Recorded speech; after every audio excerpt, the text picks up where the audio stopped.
કેમ છો મિત્રો? ઘણા ટાઈમ પછી આજે વિડીયો બનાવવાનો મોકો મળ્યો છે. આમ તો રેકોર્ડિંગ બધા વાયરલ થતા હોય, પણ મિત્રો આજે એક અગત્યની વાત એ છે અને એ વાત છે વરઘોડાની.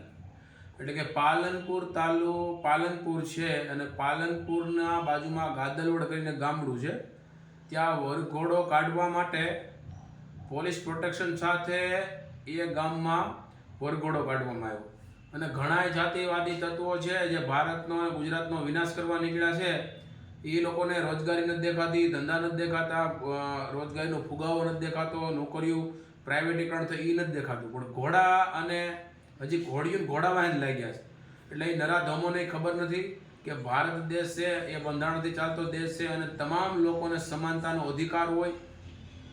પ્રાણીઓને પણ અધિકાર આપવામાં આવ્યા છે, માણસોને પણ અધિકાર આપવામાં આવ્યા છે, જીવ જંતુઓને પણ અધિકાર આપવામાં આવ્યા છે, મિલકતોને પણ અધિકાર આપવામાં આવ્યા છે, ખેતીવાડીને પણ અધિકારો આપવામાં આવ્યા છે. બધા જ પ્રકારના અધિકારો આપવામાં આવ્યા છે. તેમ છતાં પણ અત્યારે ત્યાંના કોઈક જે આવારા તત્વ લુખેશ હોય, અડોશ પડોશના જે પેદાશ હોય, એ આવું કરતા હોય છે. અને એ વિડીયોના માધ્યમથી હું કહેવા માંગુ છું કે આ વિડીયોમાં પીઆઈને ખુદને ડ્રાઇવિંગ કરવું પડ્યું, વરરાજો બાજુમાં બેઠો પીઆઈ કક્ષાના વ્યક્તિને, અને તેની પાછળ ધારાસભ્ય એટલે કે જિજ્ઞેશભાઈ પણ બેઠા છે. તેમ છતાં પણ એ જ ગાડી પર પથ્થરમારો કરવામાં આવ્યો. એટલે આના બાપની ઘોડી, કોકના બાપના પૈસા, કોકના બાપનું વરરાજો, કોકના બાપની ઘરવાળી, આને હું તકલીફ છે જ નથી કહેવાતી. એટલા બધા પાણીવાળા હોય તો બોર્ડર ઉપર કેટલી તકલીફ છે. ત્યાં જ તમારી શૂરવીરતા દેખાડો નહીં. આ જે લોકો પોતાના ખર્ચે બિચારા પરણે છે, પોતાના ખર્ચે ઘોડાઓ, હાથી, હાંડિયા જે મંગાવવું મંગાવી શકે. કોઈના બાપની દિવાળી થોડી સામા. એટલે પોલીસ જાનવિયાન માંડવ્યા કરતા તો પોલીસવાળા વધારે હતા, એટલો પોલીસ પ્રોટેક્શન આપવું પડ્યું.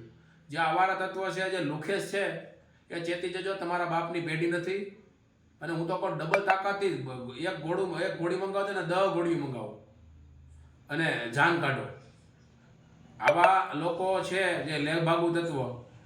અને ઘણા એમ કહેતા કે આ વસ્તુ ખોટી છે ને આ બધું નથી, સમાનતા થઈ ગઈ છે ને આ સમાનતા તમે ક્યાંક જઈ જોવ. અને જેટલી ફરિયાદો થાય છે બધી સાચી જ ફરિયાદો, પણ ખોટી કરવાનો પ્રયત્ન ખોટે કરવામાં આવે છે.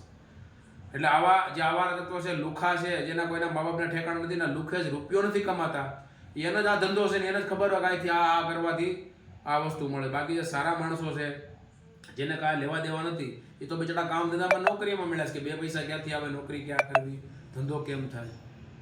એટલે દુઃખ સાથે કહેવું પડે કે પીઆઈ કક્ષાના વ્યક્તિને ડ્રાય કરી અને શું કહેવાય વરરાજાને લઈ જવો પડ્યો. આથી બેટર અને આનાથી બટર અને આનાથી ખરાબ વાત ભારતના લોકો માટે, ખાસ કરીને અનુસૂચિત જાતિના લોકો માટે કઈ હોઈ શકે.